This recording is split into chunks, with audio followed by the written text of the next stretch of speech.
Oh, good morning. I'm here with Jake Moran and a local realtor and an alumnus. And I was going to talk today about a few different facets of the real estate market. So, Jake, will jump right in. You've been living right in it and seeing it day to day. So, Yep. what have you seen in the market over the past few months? And then more recently, now we're in July of 22. So, what are the Yep. conditions you're seeing? So right now we're in the middle of the summer, and we're kind of in a weird summer because for the better part of the last 2 years, as close as I can tell you, people have been used to free money in the world of banking and lending and mortgages specifically.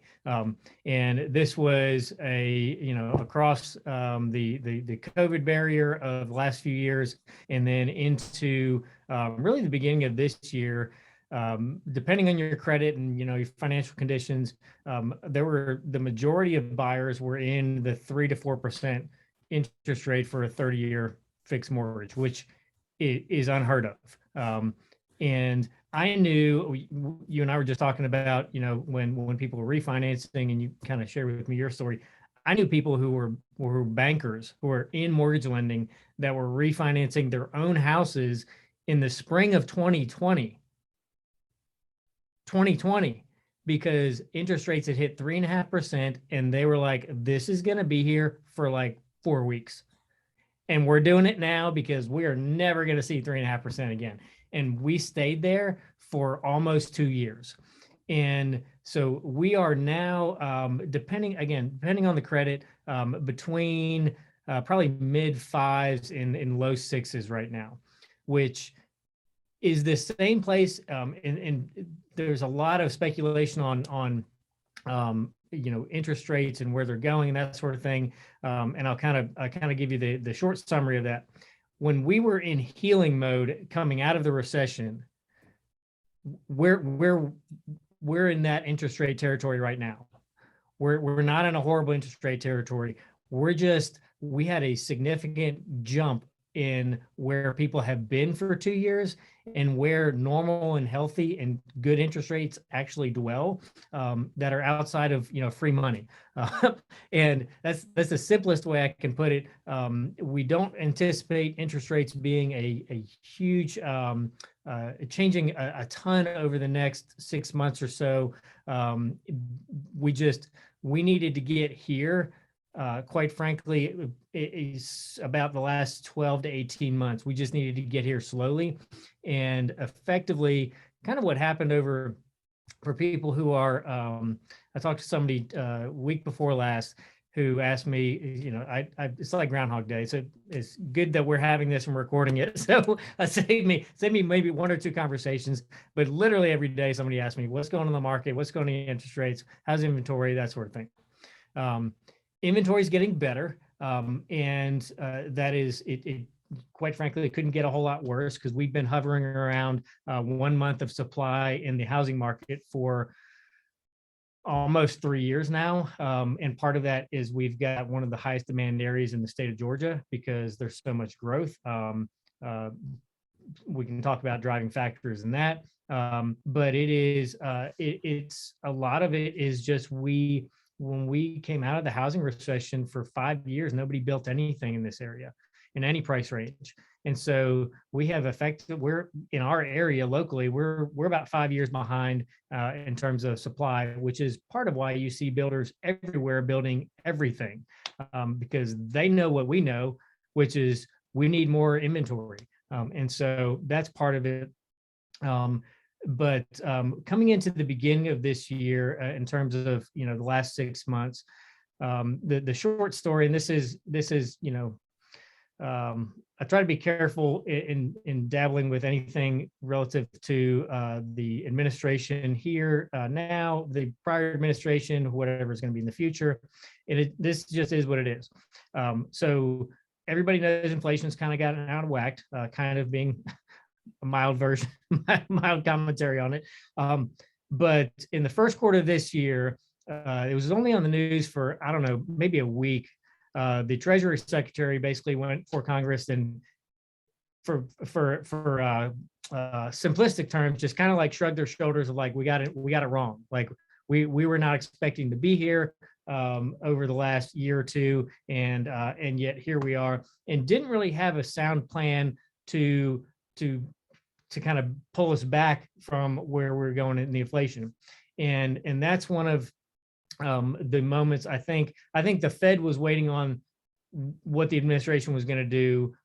And when that happened, the Fed basically said, okay, we've got a lever that we can push and pull here to try to bring things back into some sort of normalcy. And they did that in pretty rapid fashion. It wasn't completely blindsided, but over about 90 days, just short of 90 days, the interest rate went from around 4% to around 6%. So for buyers, that cuts your buying power by, for an average buyer, by about 15%. So again, there's other factors involved with credit and, what kind of loan and whatnot you're getting. But if you think about somebody who's buying a $400,000 house, 10% of 400,000 is $40,000. So if their shift went from buying a $400,000 house to maybe a $350,000 house in 90 days, that's a different neighborhood. Mm-hmm. And so we're in that season of adjustment of, okay, maybe we're not buying this in this neighborhood, or maybe we're buying a smaller house in this neighborhood. I don't anticipate interest rates being drastically above or below where we're at now. Common sense would say right now we're 2.5 points below a historical average for interest rates, which is usually about 8.25, 8.5. So we're still a really good interest rate. My money would be on, we're going to be, somewhere around where we're at now for the next 6 months, maybe 9 months or so, without any more significant jumps. And so it's still a good one. It's a good time to buy because interest rates are still good. They're just not what people have been used to. And that's the emotionally hard part of, but I want it. My neighbor sold their house and they, bought this, and, their payment's only this. And it's like, okay, well, we're not in that world anymore. And quite frankly, I hope we never see 3.5% again. I mean, no one wants a global pandemic to bring us into that territory where that kind of that's almost a necessity to keep things moving. Mm-hmm. We're also not going to be back in the Carter administration where interest rates are in 16 and 18%. Mm-hmm. I had a conversation with somebody a couple of weeks ago that I mentioned earlier, who was asking me, where do I anticipate interest rates going by the end of the year, 6 months out? And I said, we're plus or minus right around 6% right now. I think maybe we're around the year out around 6.5, something like that. It'll just kind of depend on, how things move forward in the next quarter or so. And he looks at me and he said, I think it's gonna be 10%. I was like this, you think it's gonna be 10% this year? He said, yeah. He said, man, this thing's going off a cliff. And I was like, okay, well, one, the Fed determines that, not you or I. But what the Fed did in June this year, so last month, was their e-break. They did a 0.75% change in interest rate in a day, and it was kind of forecasted, but still, that is a hard check in your buying power when it's 0.75% in a day. And the agents that I trained in our office, I told all of them the day after, said, if you have any active buyers, you need to have them call their lender today and figure out where they're buying, because we just need to manage expectations and help guide people in the process. Don't let them think that's what they could buy 60 days ago is still what they can buy. And my comment to this person on the 10% was, we would have to do this. That was the first time in 4 decades that the Fed made that kind of jump. Mm-hmm. We would have to have that every month for the next 6 months to get to 10%. We've had it one time in 4 decades. Coming out of a global pandemic that we've never had before. I just don't see that happening. I don't, I'm like, I theoretically, if they could, because it's the Fed and they can pretty much do whatever they want. How that exists in a democratic society, I still don't know. But that's kind of and that's part of what we do, is help people, take the fear and the, all the headline news. I call it road flare journalism, because it's just seems like people are just waving road flares left and right, just trying to get, clicks so they can boost their algorithms or God knows what. But that's a kind of a overall and somewhat specific as far as where the rate's at. The market in itself is, I said to an agent the week that the interest rate was getting changed in June, I said, the best thing for our market would be to have 8 to 10 days on market be the average. And you guys have probably all heard, whether you're buying a house or not, these people doing multiple offers. You put your house on the market for the weekend, and you get 15 offers, and 10 of them are 10,000 or more above your list price. People are waiving an appraisal, and people just lost their minds because the inventory was so low that they, is supply and demand. I mean, it's capitalism at its finest. And they had so much more buying power than they've ever had. So they were looking at buying $500,000 houses for the payment of a $350,000 house in terms of what we were used to. And so it's just this rat race. And when the interest rate changed the way it has in the last couple of months, that is causing people to have a little bit more slowdown, be a little bit more careful in what they're doing. And like I said, that kind of emotional check of, it's not really what I want. So is it worth making an offer on? If we made an offer, we only want to do this. We don't want to go, above or whatever. And like, that's where we need to be. Like, it's a normal, sound-minded market. And we have not been there for 2 years, better for by and large. So that's while I don't like how we got here in terms of the timing and how it played out, I think we're in a much more healthy spot in terms of the market in general than we have been in a long time. So that's great information. It connects to so many of the things we look at in a principles class, supply and demand, and some macroeconomic factors as well. That this class, by the way, I didn't mention, you happens to be macro this semester. Okay. That it connects also. But I wanted to go a little different direction. Just one more thing, if I could ask you about, for students in general, the importance of internships, the value of internships. I know you understand how those work and how important they are. Can you just speak a little bit about internships and what you see as the pros there for our students? Yeah. So a couple of years ago in one of the pros classes, I had one of the best questions that anybody's asked me. He said, "What do you feel like this generation is lacking?" And it was not hard for me, and it was very simply ambition. We have a marketing content manager that works for us. She is actually currently a student at UNG. She's getting a degree in digital marketing or digital media or something like that. She doesn't know what life is like without the internet, which is the person you want doing your social media and stuff like that these days. But in the first conversation I had with her, just asking her about, life plans, goals, that sort of thing, I could instantly tell this is someone who has ambition.